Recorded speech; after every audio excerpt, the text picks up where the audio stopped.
Welcome back to the Intel Extreme Masters Singapore, and we started off with an amazing game, Game 1 of the amateur tournament, the first semi-final, where Cyber Games Arena Legends came out of the gates with a very explosive, a very special lineup. But of course, Detonation, DFM did a very good job. They didn't let themselves be faced by that other team, and their team calm. They just fixed it. They won that first game, but now we're going to go over to Game 2. Of course, we're going to go and see if Cyber Games, if Cyber Games Legends can come back in this Game 2. We're going to find out with Jason and Joe. Thank you very much, Shocks. And they definitely need to change something in game number 2.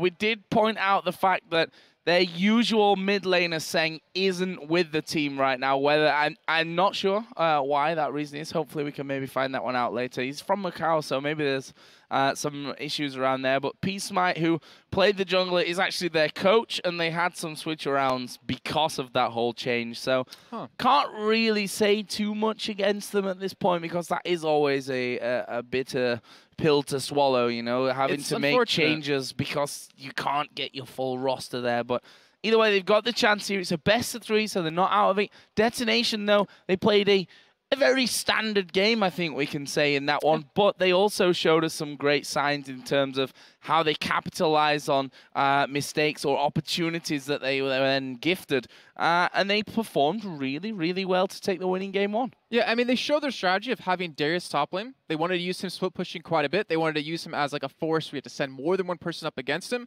But what else they did really well was that wasn't like their only plan. Like, they were able to back it up with other things. They had the quick rotates coming in. They're able to force turrets down and take advantage of the situation of the other team not having an AD carry. They were really responsive, and as you were saying before, at the 17-minute mark, they were on the second bottom inner turret. So they were really starting to push for it. They didn't need Baron. They didn't force Baron or anything like that. And they took it very cautiously, which you can look at as, you know, very good on their side, that they realize what's at stake, or maybe it's just them not feeling comfortable where they are. But either way, they won the game, and we're going to picks and bans here very shortly. Yeah, we can get into those picks and bans because they are, in fact, ready to go. If my PC stops acting up, it's actually because I've got my notes sat on top of my keyboard. Let me just put them off to the side. Not break anything as we go. So the bans coming out here at DFM, Corki, Nidalee, they were both banned in game number 1 against CGA. Fiddlesticks actually taken away from President Ma this time around. Did put in a great performance with that Nidalee. Shen taken out of things as well, which was a champion which CGA went to last time, but don't want to leave that up for first pick. Yeah, I'm looking at it. It's Fiddlesticks, understand, because he was very annoying to deal with. It was really hard for Jax to farm anything in that last game because of eating in that Caitlyn Fiddlesticks lane. Yeah. But Shyvana's still open. There's a lot of champions that you could ban out right now. Wow. I'm actually really surprised they're taking away the Grogs as well. I mean, you leave Shyvana open, and the team has any idea of how to play it or can read her tooltips, they're going to play her. And right now, DFM, they're doing it. Come on, you can't. She's one of those champions you can read like, oh, that's how you play her. That's how you play Shyvana. Now, but the point is that she is so strong right now. And we saw how effective Guerrero was there, playing that lane in a similar way that you would play with Shyvana, or with a champion that's not as good as how Shyvana would do it. So that's a scary thought from CGA's side of things, I'd be saying. On the other side of things, what are CGA going to go for here now? They've taken away the Shen, which was their first pick in that last game after he was left open. They took out the Gragas, of course, away from DFM. There's no Renekton for this top lane. Corki and Nidalee both banned out. So CGA taking their time. I hope to God that they go with an AD carrier this time around, because that would be something that, in my opinion, they need. Elise Jarvan, though, or Elise Jax. I was going to say, maybe Elise Jungle Jax in the top lane from this one. I would hope so, yeah. And I'm looking at it, and I'm like, what do they want to pick this time? Like, maybe go for any Caitlyn, you know, take away Caitlyn, because they're taking, or they were trying to take away champions away from DFM's side, but it wasn't like necessarily DFM outplaying them with the champion they had. It wasn't like, oh, that champion was a real nuisance for us. It was more about, we don't have an AD carry, and they're kind of pushing around our strategy and winning it. But no, the Elise and the Jax, we could have Jax top lane, we could have in the jungle, but I would assume that would be in the top lane Jax. The Elise, we saw Benda almost, I want to say, every single game Bender played during Intel Extreme Masters in Cologne, because she's still a really strong champion. But will her or Jax counter Shyvana? I'm not sure, because they need some sort of support to keep Shyvana away. And that's really hard to do when she's so fast. And Anuna wouldn't be bad, I guess, since you could obviously slow her down, but with a little bit of tenacity, it won't do too much. That was the other ban from game 1, right? Lulu was the first ban actually that came out there. So we are going to be seeing Lulu in. They took out the Fiddlesticks this time around. Vi in the jungle again for Annalise. Didn't have the best of performance, I think, from his side, but we'll certainly be looking to remedy that one this time around. Annie support coming in, and we do have this time, I'm happy to say, an AD carry in the form of Lucian for CGA. I don't know what he's going up against. It's a really interesting lane combo where you can put out quite a bit of burst with Lucian alone. Obviously, with this how his passive works, and you have an Annie paired in with that. So they have actually a really good composition so far, but they need something to round it out with, something middle that would really kind of work well with this whole composition. But over on DFM side, if that Zed's left open, that's one of Seras's most played champions, and that's going to be very, very hard to go up against, especially when you're going to have a squishy-ish mid laner. I mean, they have a really tanky top lane, they have a tanky jungler, they have pseudo-tankiness out of a Lulu, and then you mix it in with a Zed who can get in there quickly and knock everyone up. I mean, it's going to be really hard for CJ to go up against this kind of comp. Well, we see this Jinx locked in here from Imitai, who played Caitlyn in that last game, was strong with the Caitlyn as well. And, well, it's hard always to compare an AD carry to Shen, because obviously they didn't really have an AD carry in that last game. But we shall see from this one. And it's going to be a Fizz locked in as the final pickup for CGA. Okay, so that actually is not a bad champion. Does decently well against Zed. You can obviously get rid of the ultimate damage from him by playful trickstering. I'm trying to look at how this will work later on, though. I mean, if you use a fish and an Annie stun together, maybe with a Counter-Strike paired in, you can do a lot of damage. I mean, damage is not anything CJ is lacking. Tankiness, on the other hand, might be what they kind of need. It depends on how it goes early game. I think if they get a decent start early on, it's going to be really hard for DFM to deal with the damage that CJ can put out. However, DFM, if Shyvana doesn't get controlled, if Vi doesn't get controlled, they're going to be so tanky that all the damage that CJ has, it's going to be really hard to kind of puncture that. Although Lulu, though, against an Annie, it's a really good pick. I mean, it's like, oh, you try to burst your AD carry down, bam, Lulu ulti, not going to be able to do that anymore. I don't know, it's really interesting. I'm glad to see those CJs actually running a composition with that AD carry, just like you said.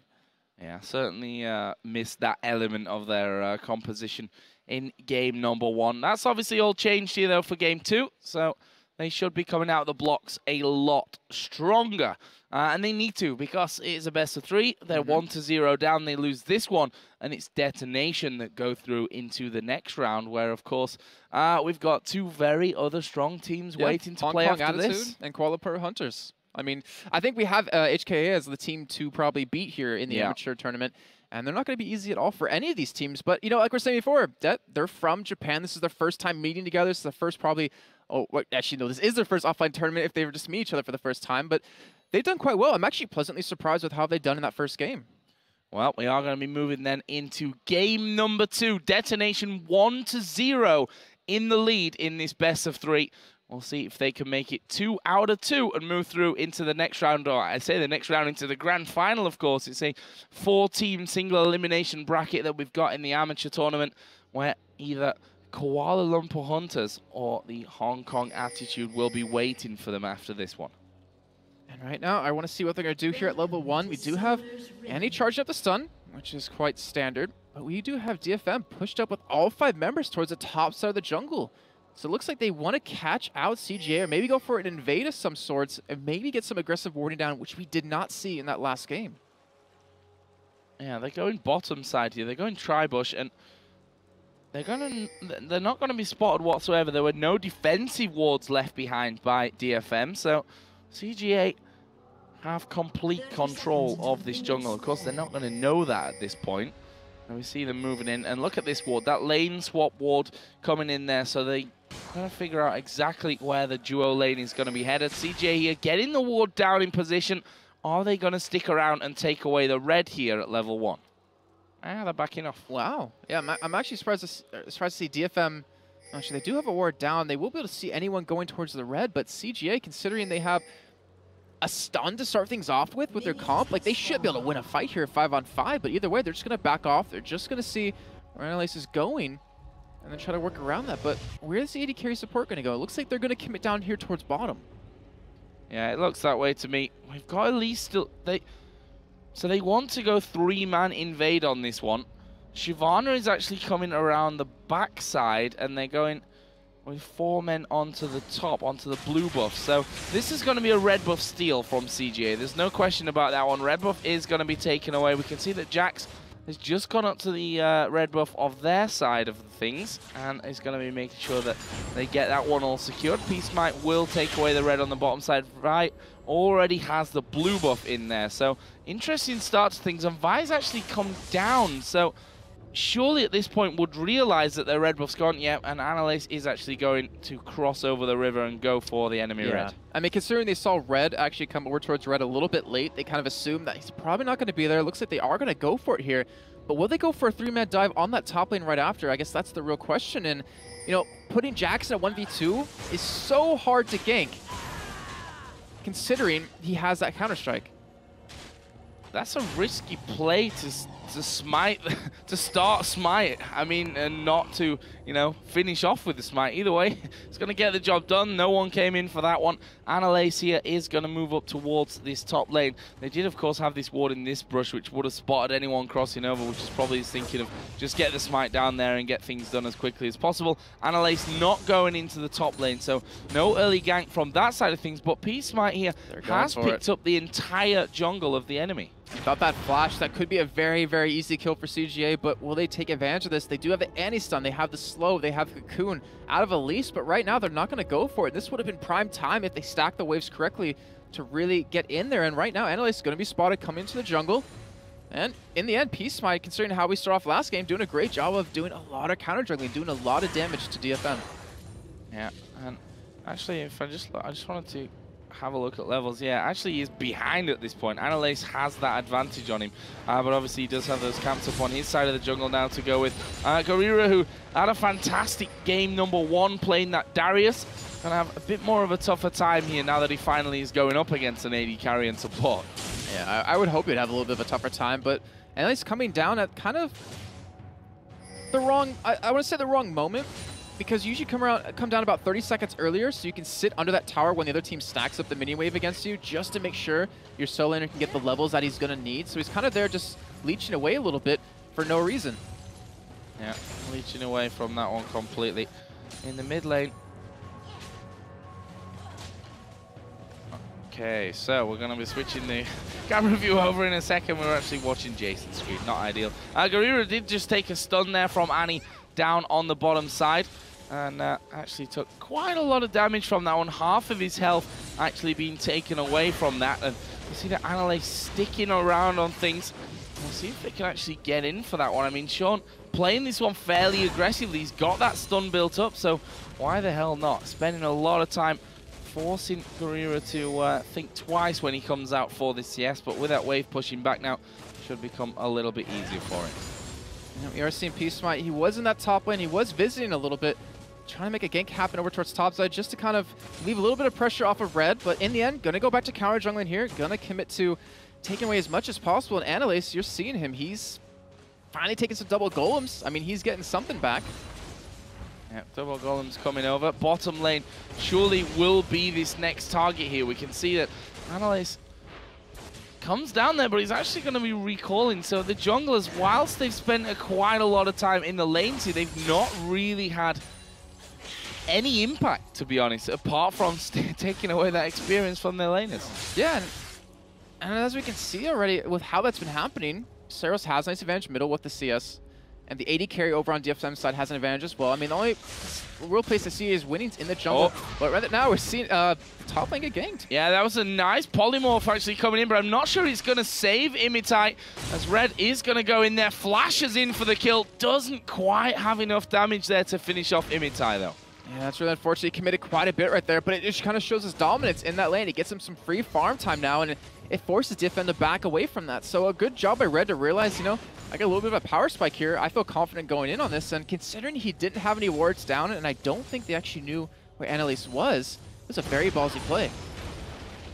Rira then getting himself some free farm now on this bottom lane as that wave pushes in towards his turret, but we're going to see a dragon attempt here. 6.5 minutes in from CGA, and their start certainly been a lot more solid in game #2. Yeah, they definitely are. And Peace Smite, I don't know who's calling for them right now, but this is a very smart play considering they have the AD carry support advantage down at bottom. They have the manpower, and they just forced DFM to back away on that top side. So a very smart, very strategic Dragon taken here. Strategic move that leaves them 600 gold in the lead. I have to worry about this mid lane though. Seros, who is going to be touching on towards double CS almost, well, 20 CS at this point, has that pickaxe in there already, and he's going to start to wonder, and this is where it becomes dangerous. Deathmark that can go down, got the wild growth from Lulu pretty soon. President Ma, not quite 6, but they should be able to dive this Jax. They might not even need to dive him here with the amount of damage that's coming in, but here comes Seros. There goes the damage, and in fact, he doesn't even need the Deathmark to finish off the kill. Yeah, very smart play. It's really unfortunate for Red because he had reinforcements coming. He had his AD carry and his support coming down or up towards that top side, but they just arrived a little bit too late, unfortunately for him, and a great roaming play out of Seros. 2-8 there, I think, was looking to do a bit of counter damage onto that middle tower whilst Zed was missing, but not quite quick enough. Vi had already come in there to make sure that that lane wouldn't suffer too much damage. Gorira is now finally starting to get rolling on this bottom side now that that AD carry, the pesky AD carry and support have gone up to the top side of things. And he should be certainly having a little bit more fun racking up these minion kills. Got himself that Vamp Scepter in on top of his Doran's shield at this point. And now it's Jax coming down. So that will actually turn into a 1v1 lane. Yeah, he's kind of going for that standard Blade of the Rune King kind of build, but I'm curious, is he going to build a Spirit Visage after that to go for a little bit of MR since he's against a decently good MR team? Or he's going to go for that Random Wind's Omen or that Sunfire Cape, but either way, he's going to be a nuisance. He's going to be very hard to deal with. Red, he's doing a great job, fantastic job of really keeping up, and look at the dominance that Seros is showing middle against 2-8. He has him so low, and he even ignites him, trying to bait the stun. Yeah, and he actually coming in from that one. Deathmark going down there on towards Sean. Annalace getting caught out. There is the fish from Fizz, and Peace Smite might be able to finish off Seros here. He's going to dash away with the shadow, and he would have got the kill there if he'd have gone full on in on towards Fizz. I'm not sure why he didn't. He was a little bit overconfident there for me. A safe kill is better than risking it with just your abilities. And he ended up, I guess, baiting his jungler there to die, and he might even die here as well. And I'm not sure if that was him maybe expecting another odd tactic off or something like that, or expecting a playful trickster to happen, so he would have just backed up, baiting it away, then going right back in. But either way, CJ outplayed that, and now they're looking way better than they did in that first game. God Quiet at the same time hammering away on this top turret, and we'll be able to take that down to less than half HP, but now needs to get a move on because Gorira is coming in, going to use the ultimate in there as well. Annie coming around the side. Sean already had his stun built up and ready, so he will just back away from that one, not having too many problems in the end. So lane swaps coming back in effect. It looks like DFM definitely want to keep this 2v1 against Red. But Red does have that CS advantage. He does have that turret down, so he can bait them in for a gank, which we currently see happening with Peace Smite, or let the lane push up against his own turret, kind of freeze it right there, get a lot of free farm, and really become hard to deal with as the game progresses on a little bit more. As you know, Shyvana having that pick, he hasn't had the opportunity to use it with what makes it so good. He hasn't been able to get a lot of farm in his lane since they keep swapping back and forth. Oh, 2-8 has been spotted here, and Vi is waiting just off to the side. This could actually be pretty dangerous for the Fizz. We are going to see them going in onto it. There's Assault and Battery, which gets cancelled out by Fizz. And now we see Elise coming in from the side as well. And actually, in the end, really well played by 2-8. Yeah, I mean, that's what's so annoying about a Fizz. If you pick a Vi into that, just going to dodge away from it, can dodge the Deathmark, and that was a really big ultimate to commit to that too, to have no result at all.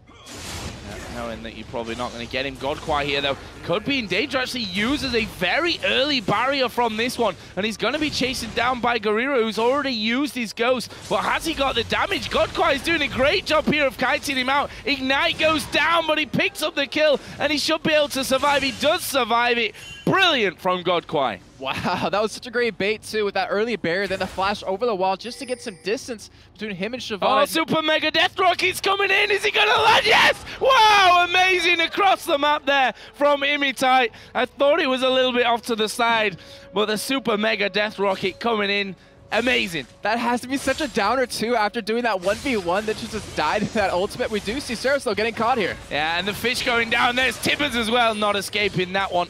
And we credit a 2-8 earlier on for that brilliant play to get out of the two-man gank. In the end, he actually turns it around and gets the kill. But that's the thing, Sean, in game number 1, his Tibbers stuns were actually really strong for the most part, and he's done that again here at the start of this second game.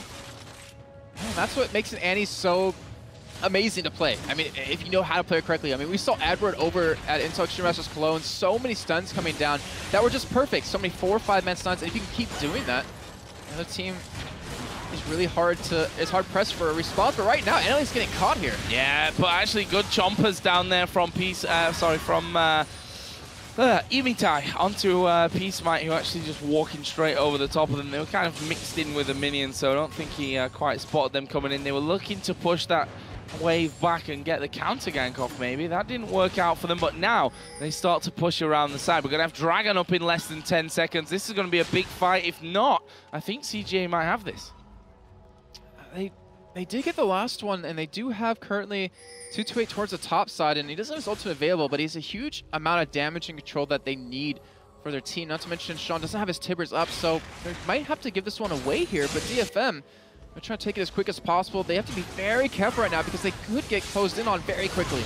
Fizz is actually coming down now from this top lane. Not going to be there fast enough to get things started, but there's the steal from Peace Might. Comes in, smites it, walks away. That should never happen. I couldn't agree more. I really couldn't. I mean, you should be able to have the vision control outside of the pit to see them coming, and when you see that repel or you see anyone in your vicinity, knowing that you have the advantage in terms of abilities and ultimates being up, you stop, you kill him. Well, Annalise had his smite as well.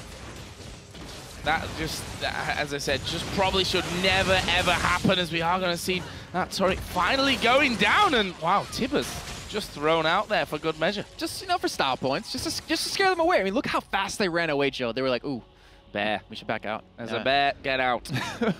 But either way, I mean, Peace Might, great smite by him. I mean, to take that one away and to give them not a goal lead, but to close the gap that DFM's been able to build up here.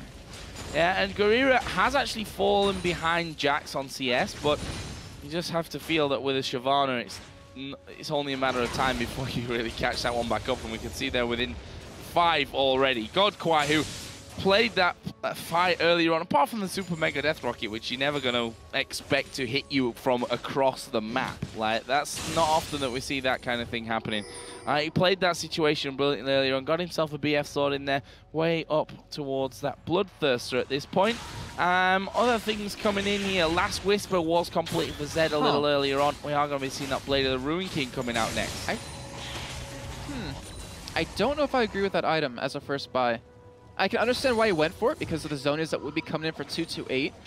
But a Brutalizer against a team like this that's relatively squishy early on gives you the cooldown reduction, gives you some extra damage, can kind of accelerate or help you snowball very quickly. But then again, it's an all AD team versus, or it's an all AD team, so you kind of need the armor penetration early on. So I can see why he's going for it, but I think with that first kill he was able to provide in that top lane onto Red, might have been able to snowball a little bit harder. Well, let's see. One thing, I mean, Red for me is going to be a worry for DFM. The fact that this game certainly got rolling a lot better with his Jax.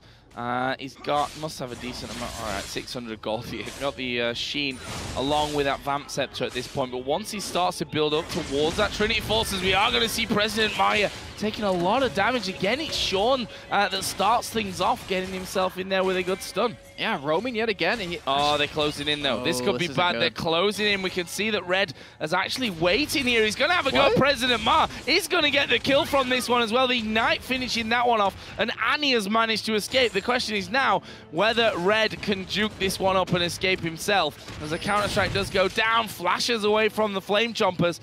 And he's going to escape this. Yeah, 2-8 and Annie are both coming in to help him out here. He's going around the other way.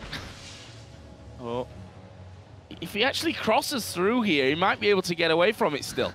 Xpeka, he's trying to go for the great escape, and it's going to work. He's going to get between the turrets. He's going to get between the turrets. I missed the kill. That will all be fine because this was more exciting. Red managing to get through the turrets there, and they've given up the chase. So You have to say, that's a win-win scenario for CGA there. Picking up a kill on towards President Ma on Lulu, plus escaping as well.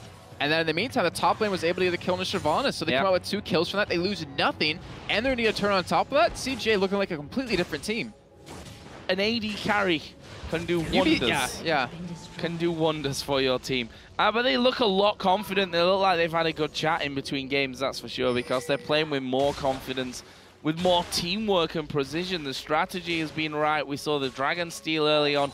Their initial Dragon pickup was very early, I think 4.5 minutes into the game. That was a great call. They look like a better team. I wonder if in picks and bans in game 1, they actually like kind of freaked out and didn't actually check if they had an AD carry. I mean, I've heard this happen before. I think CLG EU was the team I think of in particular where they picked Rumble when they completely didn't mean to for Wicked in the top lane. But I don't know. Like I said, they're playing completely different with this AD carry. Maybe they just talk things out. Maybe they realize, hey, we should probably not troll around a little bit or something like that. I don't know. I don't know what's going through their minds. But either way, we do have that Trinity Force almost done for Red, and that's when he really starts to amp up in power. If he goes for that Blade of the Rune King on top of it, he's going to be able to pretty much 1v1 anyone over on the other side. We see the Lich Bane done for 228 here with that Zhonya still in the works.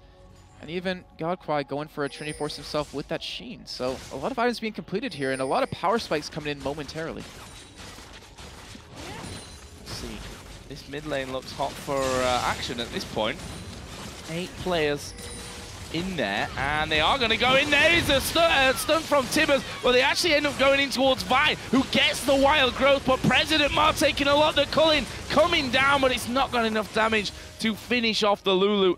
And I just thought, okay, there's 8 people in middle. Something's going to happen here. And again, it was Sean Flash Tibbers in there that got things going, but didn't pick up a kill, sadly enough, for CGA. Yeah, it's really unfortunate for them because Imitai had that cleanse up and he was able to escape that one easily. And they're not even forcing him away from this turret just yet. But in the meantime, we do see a fight breaking out towards the bottom here. Sarah's going in. Yeah, Deathmark goes down, but as soon as Counter-Strike comes in, he's like, well, I'm not sure I can fight there. He's stuck under the turret at this point, and Red's dove back in onto him here. Flash away from Seros, and Jack's just showing he's a bit of a boss at this point. Yeah, he bulked him out of that one right there. It's a great job of jumping in between turret range, but in the meantime, 228, he's coming for him, but he might be able to escape, but Sean's coming in from the top side. Well, he's going to be able to get away from Sean, but he's not going to be able to get away from the fish. 228 picks that one up. Nice kill. And in the mid lane, just Elise and Lucian at this point causing all kinds of problems for DFM to hold on. Yeah, considering that we just saw Godquai and Sean rotate bottom for that kill, they were still pressured at their own turret. They were still sitting back. They were still sitting with not much health. In the meantime, CGA are going to go for a Dragon off this, and with all 5 members there, with Saros down and Goria actually back in base, they're going to take this one for free. Detonation can't fight for that one either. They cannot challenge for that Dragon. They saw them backing away. President Ma actually does have an Oracle running at this point, so he's just going to try and gain a bit of vision control. Kind of dangerous positioning that he's in right now, though. Well, speaking of vision control, look how many wards that DFM has. They've got 4 on, well, they've got at least 1 on multiple members of their team as that Blade of the Rune King does come in. They're trying to gain vision advantage here, and with that, with seeing CGA rotate, which has been catching them off guard pretty much this entire game, it might prevent these deaths that keep coming in over on DFM's side. So, where's the next bit of play going to come down? CGA making sure that this mid turret doesn't come under too much pressure. The Trinity Force is now finished for Red's Jax. And he, as I mentioned earlier on, so much better in this early mid game than he had in game number 1. That's a worrying sign. We saw how confident he was to go in onto the Zed earlier, who's, by the way, now picked up the Brutalizer after we saw him pick up Last Whisper first and then go with the Bilgewater Cutlass in towards that Blade of the Ruin King. He's changed paths again. And we see 228 just take a 1v1 right there.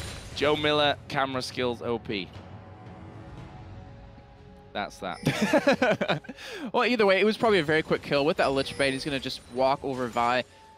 And he did commit his ultimate to it as well, but he's applying that pressure. He's split pushing as well as Jax. You see him go in, topping on Shyvana here, but they have these 2 champions that can split push, but they only have 1 person that can really respond to that on DFM's side, and that's Saros, who's trying to defend this middle turret. Yeah, but he's going to get caught here, and he's surely going to go down. Puts in the death mark. Cully coming in. A great wild growth from President Ma. Wow, Godquai flashing in there to try and finish off that one. And Zed actually surviving there with very, very little HP.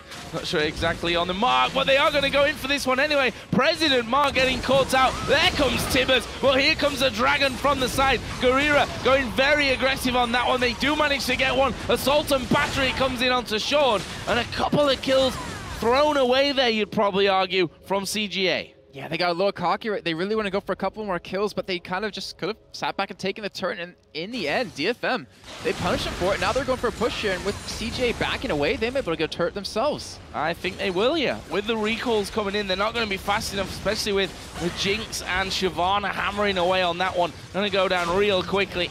And that will be 4-2 now in turrets. And DFM, they are behind in gold, but it's not a massive amount at this point. Yeah, that's very true, and I think it comes down to these team fights where CGA, well, I don't know. CGA, they can split push like I was saying before with that Fizz, with that Jax, but they still have a pretty damn good team fight when you pair in the Counter-Strike with the anti-stun, with the Fizz damage, and then Elise getting around in there if he continues to build a little bit tanky.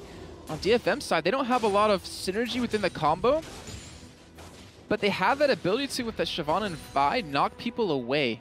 So they could protect Imitai, but you have Lulu as well on top of that, so they have a great ability to kite if they want to.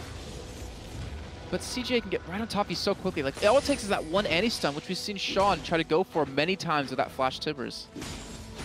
Yeah, every single Flash has been burnt on aggression, I think we can say. But look at Red now, absolutely thumping away on these minions. Not really having much of a problem when it comes to pushing things out. Mid lane, 3-on-2 at this point. So possibilities coming, especially if a Cocoon lands, especially if Sean is going to flash in there. Doesn't have Tibbers just yet, but he's got the stun built up either way. And they are going to be moving in for this one. This is a turret going back down, so CGA pick up their third of the game. And we see Red right now. He's actually zoned them out by sitting in between those two turrets. It kept them away from that one, so they get a turret off of that. And now they're looking for a blue buff as well, but they're not going to find it just yet. And Sean, with that Oracle, this is where the game gets really dangerous if you're on DFM, because if an Annie has an Oracle and is able to clear all the vision in your own jungle, you're forced to face check everything. And against an Annie with a stun, against this whole combo that CGA has, you're not going to survive it, not even your tankiest member. So, away around Baron commences. DFM, as you said, having to reply to that Oracle on Annie. You've got an Oracle of their own, and actually they might find themselves a little bit out of position here. They have managed to get around, but Seros waiting off to the side. He's going to look to flank here and make an impact. Oh, we do have Elise popping up right there, but not coming down onto anyone in particular, as we do see Red go in on the Seros. And you see Sean, he's looking for some stuns. Yeah, super aggressive there. Is the stuns coming down, and DFM being melted here. Godquite is finally going to fall. Red will jump away from it, and it's Guerrera at the back here who gets the wild growth on. Is going to finish off Sean as he just moves in there for the chomp down and the double kill. Imitai looking with his speed boost there after getting that assist. Couldn't quite get it to finish off anymore, but that will be a 2-for-2 and a pushback here from DFM. Wow, really surprising considering how fast those two members died right in the beginning of that fight, but that was all of CGA committing their ultimates and everything they possibly can, their immediate burst damage to those two people, and Shyvana just ran around not even caring too much. She didn't get dropped at all in health, and now they're going to go for this top turret here, which I don't think they're going to be able to get on this take, but still a great fight back considering they've been down in gold for a majority of this game. They showed right there that they're not out at all. Yeah, red buff steal actually coming in here for Imitai. Always a welcome pickup. There's a blue buff as well available now over on the DFM side of the map. Oh, this is dangerous. Ooh, would have been dangerous if 228 had managed to get himself over the wall, but you know, that's all ifs and buts. Probably should have been able to get over there and pick up a simple kill, to be honest, on towards President Ma, but that happens to the best of them sometimes. And to people like me a lot more often. I was really wondering where it actually could go from that, where they could have that potential for Baron, but President Ma, considering I think he even said himself he considered himself the weakest link of the team.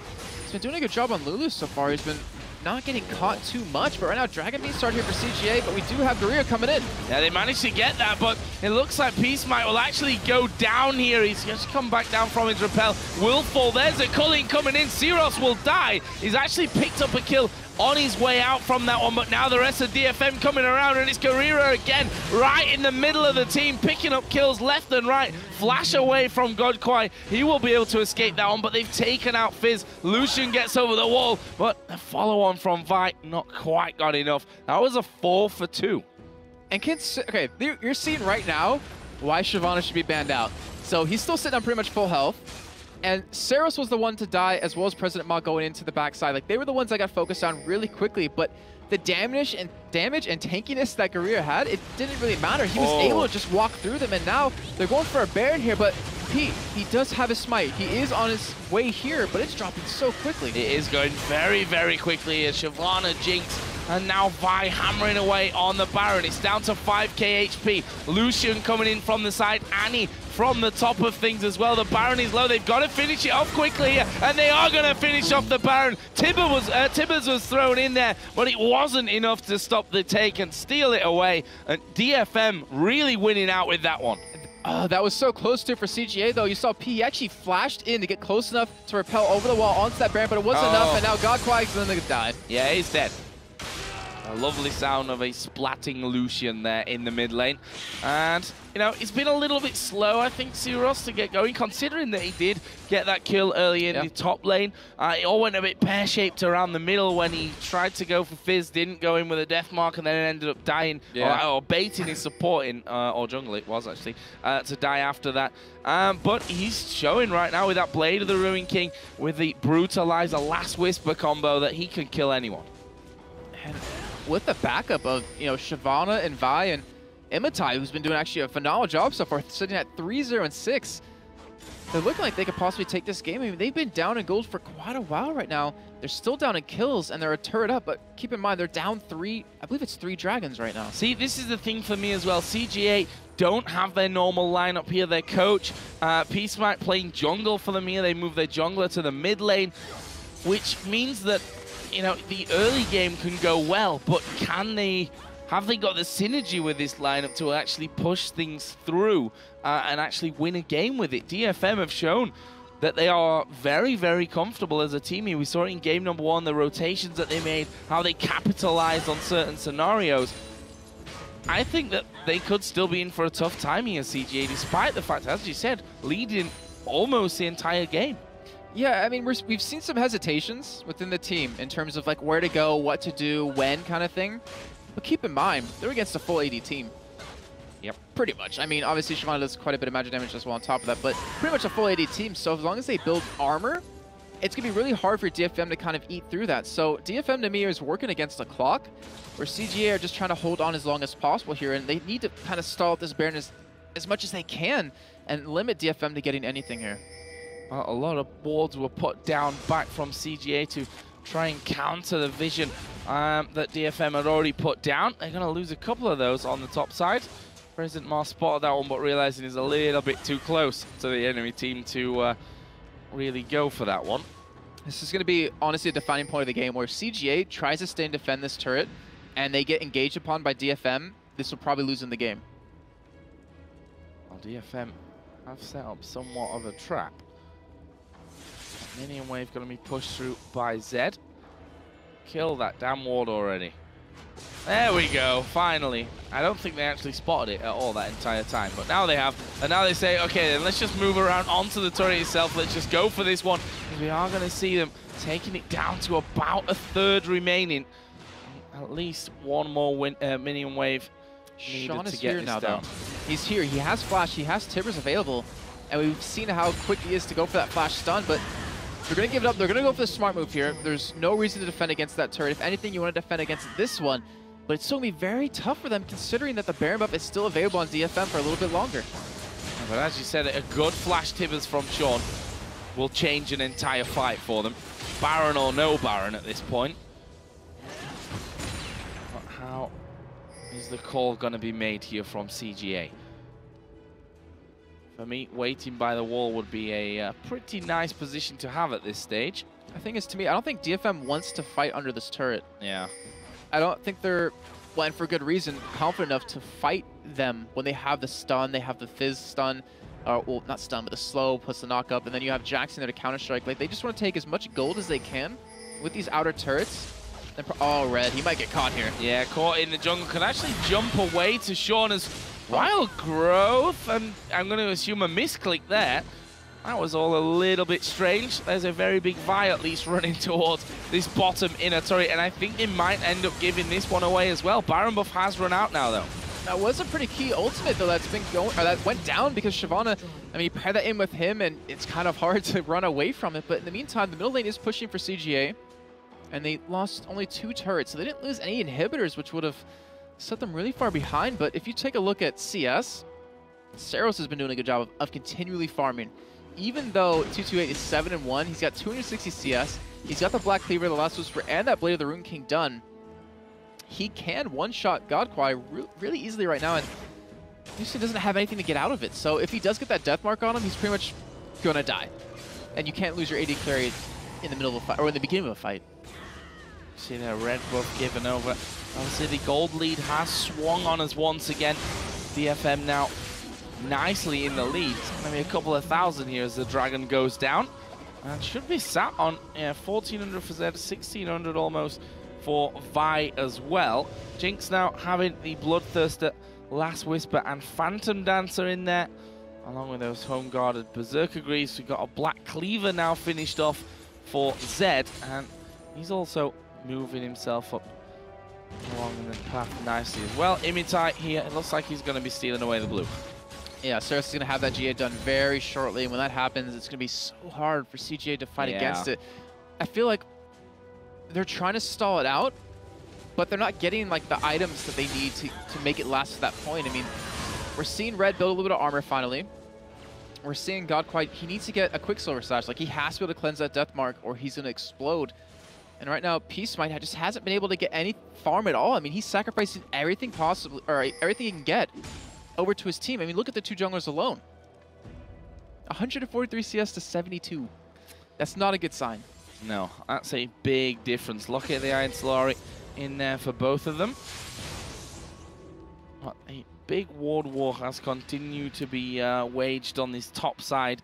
And no real surprises because 30 seconds, Baron comes back up into play. And this next one, if that's to go to DFM, will put them in a big lead. It's President Ma here going in red super quickly here on towards red. Actually has managed to get in there, gets the slow on team. Deathmark is down, but have they got the damage to lock him up? He's down to less than half, but less than half it stays as he walks away. Sean might not be so lucky. He will actually flash off. There is a fish coming in. Imitai is going to get shut down, and that is horrible news here for DFM. They're going to continue to push through, but they don't have the damage now with that AD carry out of things. They're trying to finish off Peacemind. He's managing to walk away to the back. Guerrera is going to fall down as well. Zed picked up a double kill before he was finished off, and that will leave us with just 3 men left on Summoner's Rift, a 4 for 3 in the end.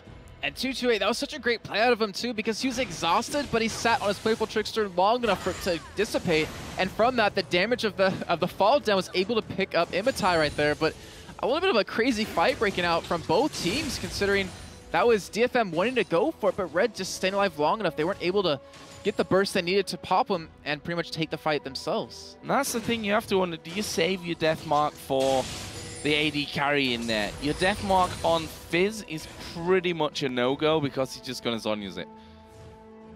Yeah, I mean, if they couldn't burst down red, that's a really worrying sign when you can't burst down the single target. It was tricky though, I believe, because we had Sean interact in that fight, so he got the stun down onto Seros, which prevented him from getting any follow-up damage on the death mark going down. And because of that, they didn't have a lot of damage to pop him, but they still committed Imitai's ultimate, you know, the Super Mega Death Rocket in there to go for that. But Red just was able to survive it, and he's going to have a GA done soon, so if they keep committing that many ultimates, or that much burst, or just that much into a fight against him, it could really backfire, and it honestly did right there as they lost 4 men. So Baron has now spawned in. The gold remains very close for this stage of the game. A 1,200 gold lead is all that stands. Not even that. 35 minutes in, 16-14 in kills. Turret lead, of course, with DFM. And they picked up the last Baron buff, but they need to get this vision under control, and they finally will with President Mahia and that Oracle on the top side of the map. A big line of wards here across the entire top side of the jungle. Are they going to bait it out, and then go for the fight. Do they want to fight at this point, DFM? Well, considering they have ultimates available, I think they probably do, and they can see that those GAs are almost done over on Red and Godquai, and it's very tricky because they don't want to run into an Annie. Like, if they can engage with CGA pushing out of vision and kind of face checking a bush themselves, obviously they're going to take it, but CGA, I mean, I think because these last couple of fights, because they've been coming out ahead in them, that DFM's a little bit worried that they feel comfortable enough or confident enough to take these, you know, so one-sidedly, and the GA it has come in for Godquai, so if Deathmark isn't going to be able to kill him, it'll be able to pop the GA and take him out of the fight for a little bit, but they're kind of depending on him to one-shot someone, get him out of the fight immediately. And look at this, the play's been made on Baron, but Jax pushing down this mid lane. Are they going to throw everything that they've got at him? No. Guardian Angel for Lucian. As you said, always going to be a pain when Red's like, oh, look, Red buff's up. I'll be having that one then. And he's going to hammer that one away. No problem. But he needs to get around to the rest of his team. At this point, DFM pushing up that mid lane. Make sure that they've got complete control over that area of things. Blue buff here for Fizz as well. I want to say that Red can split push himself and not really be worried about any 1v1 that would come against him.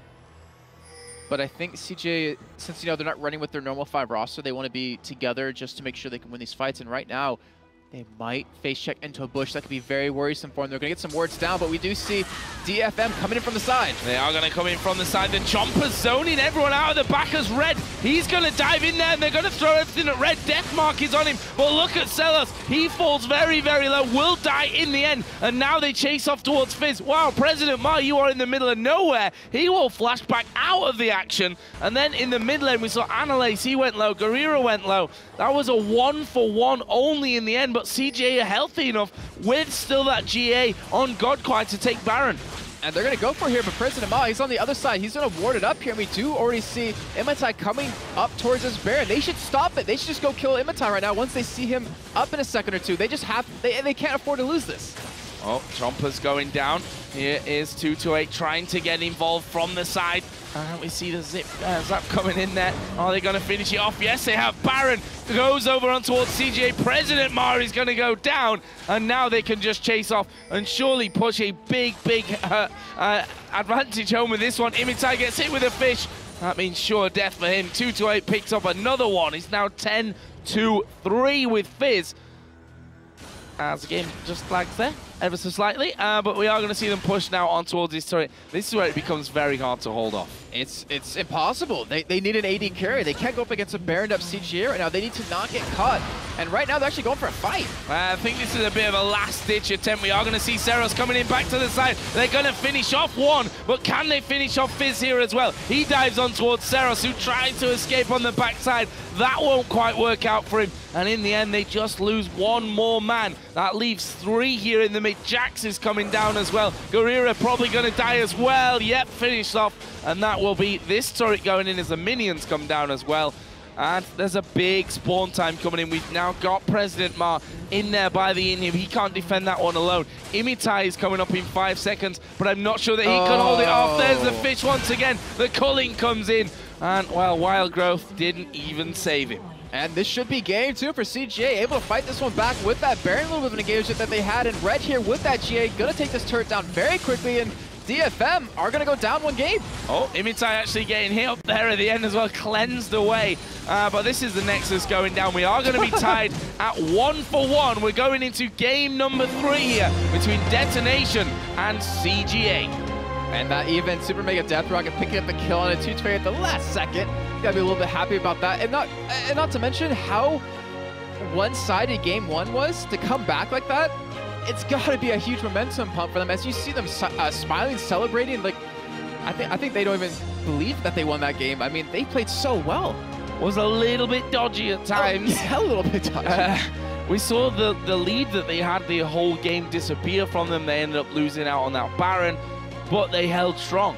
I mean, the Baron took, I think, 1 inner turret, maybe no, 2, because they took the bottom turret. That was just after it timed out. But, you know, in terms of how you hold against a Baron, they didn't half do bad in that one.